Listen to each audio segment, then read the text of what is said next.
Now, if you've watched my video on the Admiral Hipper class, I mentioned the battle between the Admiral Hipper and HMS Glowworm. Truly a David versus Goliath story, between the 850-ton destroyer facing off against the Admiral Hipper, an 18,400-ton heavy cruiser. HMS Glowworm would put up a valiant fight, to which Helmut Hyde, the captain of the Admiral Hipper, would recommend Lieutenant Commander Gerard Broadmead Roop for Victoria Cross, being the first Victoria Cross ever awarded at the recommendation of an enemy officer. Glowworm would start life off in 1934, being designed as a member of the G class of British interwar destroyers. She would displace 1,350 tons standard displacement and around 1,850 tons full load. She would be equipped with 3 Admiralty 3 drum boilers, which powered 2 steam turbines that drove 2 shafts, producing around 34,000 shaft horsepower, giving her a top speed of 36 knots. Her armament would consist of 4 single 4.7-inch or 120mm guns, along with 2 quintuple torpedo tubes, as well as 2 quadruple half-inch or 12.7mm machine guns, and to round off her armament, 1 depth charge rack and 2 throwers, carrying around 20 depth charges in total.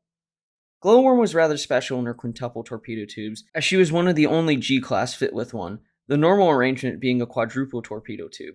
Anyway, getting back on topic, she would be laid down in August of 1934, launched in July of 1935, and commissioned in January of 1936. Upon commissioning, Glowworm was sent to the first destroyer flotilla in the Mediterranean Fleet. She would participate in neutrality patrols in the Spanish Civil War in 1936 and in 1937. Much like KMS Deutschland, she would help to escort refugees fleeing the war, but minus the destruction Deutschland brought. She would have a refit in Portsmouth in June of 1937, and then return to the Mediterranean Fleet as part of the first destroyer flotilla, and then return to Portsmouth in June of 1938 for another refit. During the Munich crisis in September of 1938, she would help to escort ocean liners in the Mediterranean. Her next notable action occurred in May of 1939, when Glowworm collided with her sister ship Grenade, and she went for permanent repairs in Malta between May and June of 1939. At the start of World War II, Glowworm was in Alexandria, but in October she was transferred to the United Kingdom to be under the command of the Western Approaches Command, in which her sister ships Gallant, Grafton, and Greyhound all made for Plymouth, arriving on the 22nd of April, 1939. Glowworm would carry out escort duties and anti-submarine patrols even after transferring to the 22nd Destroyer Flotilla, doing those duties in the North Sea.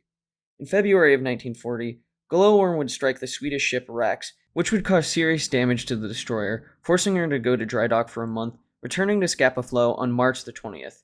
On April the 5th, Glowworm was part of the escort for the battlecruiser Renown, along with some of her sister ships, covering mine-laying operations in Norwegian waters, as the German invasion of Norway was expected soon. On April the 8th, after searching for a man overboard, Glowworm was heading back to Renown when she spotted 2 German destroyers, Z-11 and Z-18. Feeling that these were escorts for the German invasion force, Lieutenant Commander Roop gave the order to engage them and radioed their location. Glowworm opened fire and hit one of the destroyers. The German destroyers suddenly turned north. Roop suspected that they were going towards the main German force, in which his plan was to radio their position and strength and then make a hasty retreat. But what he did not know is that it was a trap. At 9:50 in the morning, the Admiral Hipper spotted Glowworm. At this point, Glowworm was already heavily outgunned and heavily outnumbered. But with the weather against them, Roop made the decision to stand and fight, to which the Admiral Hipper started to fire at the destroyer. As the Hipper slowly honed her aim, to which she hit Glowworm on her fourth salvo, Glowworm tried to turn into her own smoke to get away, but unfortunately, the ship could not escape the guns of the Admiral Hipper. By this time in the battle, Glowworm's forward turret, radio room, and bridge were all destroyed, and she continued to receive hits. Glowworm would try her best to avoid the German salvos, and at 10:10 in the morning, Glowworm would fire a spread of 5 torpedoes, missing the Admiral Hipper by yards. Glowworm was in a really bad spot now. She had been badly damaged and taking on water. Her speed was far reduced, and now there was really no chance to escape.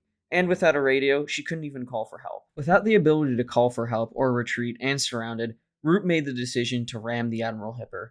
Channeling some seriously stern stuff, he gave the now famous order, "Stand to ram." The Admiral Hipper, understandably, did not think this was Glowworm's intentions, and thought she intended to send a spread of torpedoes at short range, and began to turn in towards Glowworm to avoid the spread.